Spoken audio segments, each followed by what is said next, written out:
হরে কৃষ্ণ, রাধে রাধে বন্ধুরা। গিরিধারী গোপাল সোনার চ্যানেলে তোমাদের সবাইকে সুস্বাগতম। তোমরা সবাই কেমন আছো? আশা করি তোমরা সবাই ভালো আছো গোপাল সোনার কৃপায়। আর তোমাদের গোপাল সোনাও অনেক অনেক ভালো আছে। আজকে শনিবার, এখন প্রায় সকাল বাজে 8টা নাগাদ। আজকে একটা খুব সুন্দর জিনিস তোমাদের সাথে শেয়ার করছি। দেখতে পাচ্ছ এই মাঠের মধ্যে দুপাশে ধান গাছ, তার মাঝখানে আমি কি করছি, এইখানে বসে বসে মাঠের মাঝখানে শুশনি শাক তুলছি। আজকে শুশনি শাকের ভাজা করব। আর তোমাদের সাথে এই জিনিসটা শেয়ার করে খুবই আনন্দ হচ্ছে। আমি জানি না তোমরা কতটা এই জিনিসটা দেখে খুশি হচ্ছ। ঘাসের মধ্যে শুশনি শাক হয়ে আছে, সেইগুলো একটা একটা করে তুলছি মাঠের মাঝখানে। চারিপাশে দেখো শুধু ধান গাছ আর ধান গাছ। যদিও এখনও ফসল বেরোয়নি, ঠিক 15-20 দিন পরে এইগুলোই আবার ফসলে ভরে যাবে।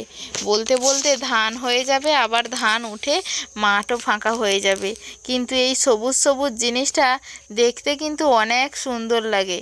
দেখতে পাচ্ছ প্রায় অনেক শাক তুলে ফেলেছি, প্রায় 1 ঝুড়ি। এইগুলো হলে আমাদের ঘরে দুপুরবেলা আজকে হয়ে যাবে।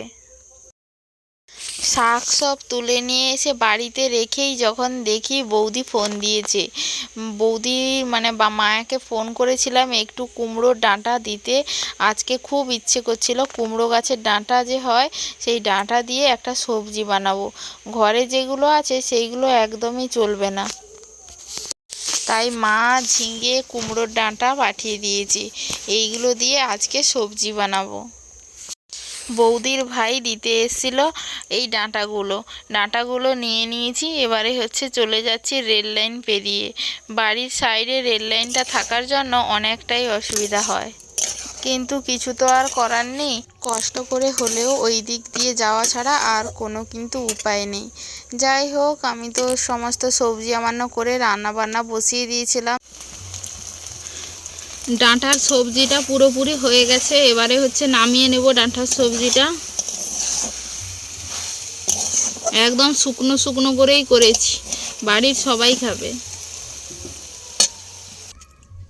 এবারে শাক ভাজবো, তাই কড়াইতে সূর্যমুখী তেল দিয়েছি আর 3টে শুকনো লঙ্কা তেলে লাল লাল করে একটু ভেজে নেব। তারপরে ধুয়ে রাখা শাকগুলো দিয়ে দেবো।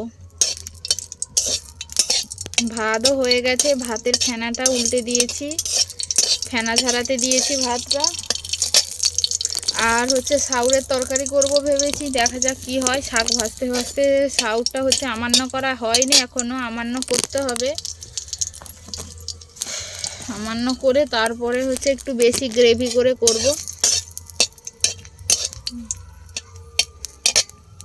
আর এই যে শাকগুলো সব আমান্য করে জলে ধুয়ে নিয়ে এসেছি।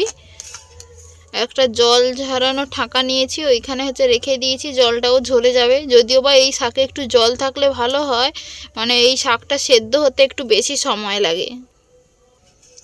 শাকগুলো এবারে তুলে দিই।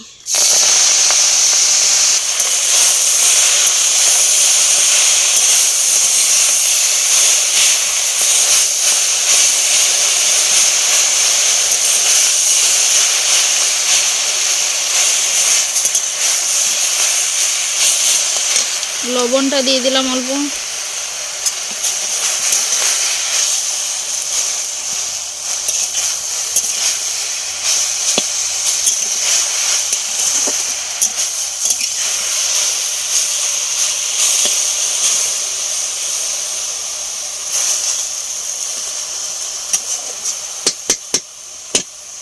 ঢাকনা দিয়ে দিই, না হলে সেদ্ধ হবে না।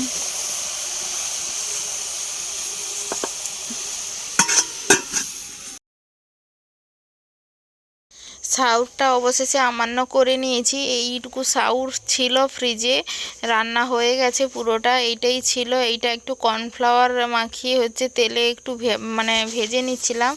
আর মিক্সিতে একটা মশলা করে ফেলেছি, শিলে বাটার সময় নেই। আর মশলাটাই দিয়েছিলাম আদা বাটা, জিরে, ধনে, তার সাথে দিয়েছি টমেটো, টক দই, কাজু বাদাম পেস্ট। এইগুলো দিয়ে একটা সুন্দর পেস্ট করেছি। আর 2টো কাঁচা লঙ্কা কেটে দিয়েছিলাম। এইগুলো দিয়েই হচ্ছে পুরো গ্রেভিটা মানে বেশি হবে, মানে এই সাউরের তরকারি বলো আর এইটাকে আর একটা কিছু শোলা কচু বলে, সাউর বলো আর শোলা কচু বলো, যাই বলো না কেন আমাদের আঞ্চলিক ভাষায় কিন্তু সাউর বলে, কিন্তু এইটার ভালো নাম শোলা কচু। সেই শোলা কচুর রেসিপি বলো আর সাউরের রেসিপি বলো, এইটার গ্রেভিটা খুবই মোটা হয়। সাউরটা সেদ্ধ হবে, অল্প আর একটু জল দেব, জল দিয়ে যখন গ্রেভিটা এরকম একদম মাখো মাখো হয়ে যাবে তখনই কিন্তু এটা নামাতে হবে। আর আমি হচ্ছে যেটাতে নামাবো বাটিটায়, সেই বাটিতে আমি গরম মশলা আর হচ্ছে ঘি দিয়েছিলাম শেষে। ঘি দিলে নিরামিষ যে কোনো তরকারি কিন্তু খেতে সুস্বাদু হয়। আর সমস্ত ভগবান, আমার গোপু সোনাকে কেমন লাগছে বলো। আমাদের ঘরে একটা শিউলি ফুলের চারা আমি লাগিয়েছিলাম, সেইখানে এই বছর শিউলি ফুল হচ্ছে। আর সেই শিউলি ফুলগুলো প্রতিদিন আমি গোপু সোনার চুলে লাগিয়ে দিই। আর গোপু সোনাকে যে কতটা সুন্দর লাগছে তোমরা তো সেটা নিজেরাই দেখতে পাচ্ছ। যাই হোক, ভিডিওটা এখানেই শেষ করছি। হরে কৃষ্ণ।